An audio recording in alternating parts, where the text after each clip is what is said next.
Hello అండి. విలేజ్‌కి అయితే బయలుదేరిపోయామనమాట. సో, బస్సులో అయితే బయలుదేరాము. సో, ఏంటి బస్ కొంచెం వెరైటీగా ఉందనుకుంటున్నారా? అయితే అక్క, బావ అయితే ఖమ్మం నుంచి వస్తున్నారనమాట. వాళ్ళతో వెళ్దాం అనేసి ఫోన్ చేశాను. మేము హయత్‌నగర్ అయితే బస్సు ఎక్కామనమాట.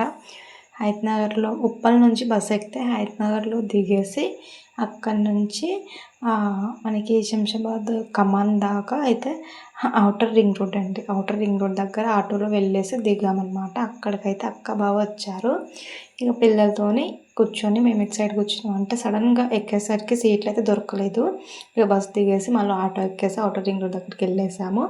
ఫైనల్లీ కార్‌లో కూర్చున్నాము. సో, అక్క, బావ మా అక్క వాళ్ళ కొడుకనమాట ఉన్నాడు. ఇక మా అక్క వాళ్ళ పాప హాస్టల్‌లో ఉంటుంది.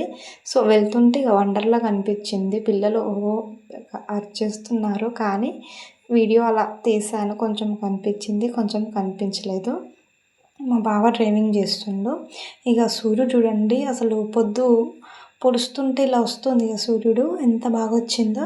ఇక వెనకాల కూర్చున్నాము. పిల్లలు అసలు అల్లరైతే భరించలేకపోయామండి నిజంగా అసలు. ఇక ఇంటికొచ్చేసరికి 9:30 అయ్యింది. ఇక బయటనే ఫ్రైడ్ రైస్ చేయించుకొని వచ్చాము. తింటున్నాము. మా అక్క వాళ్ళ బాబు వీడియో తీస్తున్నా అనేసి ఫేస్ అటు తిప్పుకుంటుండు. ఇక ఫ్రైడ్ రైస్ తింటున్నాము.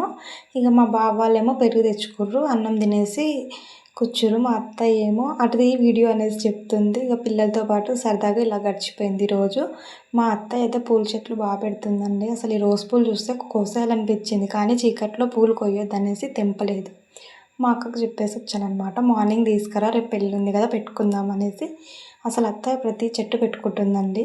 అసలు ఆ పూలను చూస్తే అసలు కళ్ళు రెండు సరిపోలేదనమాట. అంత బాగున్నాయి. సో, ఇదండి షార్ట్ లాగు. ఫైనల్లీ తినేసి మళ్ళీ రిటర్న్ మా ఊరికైతే బయలుదేరిపోయాము బావ కార్‌లోనే. సో, ఇది బాయ్.